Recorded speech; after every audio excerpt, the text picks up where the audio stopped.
जी की चिड़िया राम जी को खेत, राम जी की चिड़िया राम जी को खेत, खाओ खाओ चिड़ियों भर भर पेट।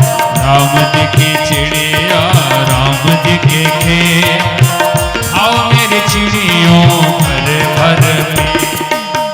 जी की चिड़िया राम जी को खेत, राम जी की चिड़िया राम जी को खेत, अरे खाओ मेरी चिड़ियों भर भर पेट। और इसी प्रकार जड़ भरत जी चिड़ियों का भंडारा करवा रहे थे, उनके भाई आ गए। भाइयों ने देखा तो बड़ा क्रोध आया, घर से भगा दिया। घर से जाने के बाद जड़ भरत जी भ्रमण कर रहे थे, रास्ते में कुछ सिपाही आ गए, जड़ भरत जी को पकड़ लिया। बात यह थी कि उनके जो राजा थे वे माँ भद्रकाली के बहुत बड़े भक्त थे। उन्होंने कहा, मैया अगर मेरा कोई पुत्र हो गया तो मैं आपकी खूब पूजा करूंगा, आपको एक बलि तक दूंगा। और जिसको रखा गया था वह कहीं भाग गया,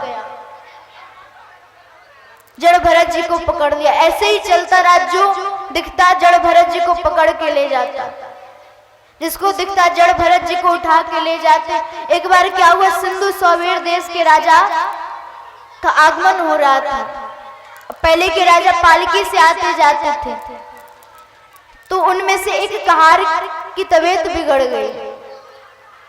और उनकी जब तबीयत बिगड़ गई तो सभी कहारों ने जाके ये बात राजा को बताई। राजा ने कहा, पूरा राज्य मेरा, जिसको मन करे उसे पकड़ के ले आओ। उन्होंने जड़ भरत जी को पकड़ा और पालकी में लगा दिया। और अभी तक जड़ भरत जी ने कोई कार्य नहीं किया था। पालकी लेकर के चलते और बीच में जहां पर कोई जीव जंतु आ जाता वहां पर कूद जाया करते, और जैसे कूदते महाराज तुरंत ही राजा के सिर में चोट लग जाती। उन्होंने खूब डांटा फटकारा। सैनिकों ने डर के मारे कहा कि स्वामी, ये हम नहीं, ये जो नया कहार आया है ना वो कर रहा है। नीचे उतर करके जड़ भरत जी को डांटना प्रारंभ कर दिया। जड़ भरत जी केवल सुन रहे हैं, लेकिन जब जड़ भरत जी को उन्होंने कहा कि अगर ऐसा दोबारा किया तो मार मार के चमड़ी उधेड़ दूंगा, जिंदा नहीं छोड़ूंगा, इतनी बात सुनते जड़ भरत जी कह पड़े कि अरे जो मरा हुआ व्यक्ति उसे आप क्या मारोगे? एक मशीन होती, चक्की में अगर गेहूं डालो तो आटा पिसता है, लेकिन ऐसा कोई मशीन है क्या जहां आटा डालो तो गेहूं आ जाए? तो आप मरे हुए व्यक्ति को क्या मारोगे? इतना सुनते ही जड़ भरत जी की बात जब राजा ने सुनी तो समझ आ गया कि ये कोई साधारण व्यक्ति नहीं है। और यहीं पर जड़ भरत जी महाराज जो है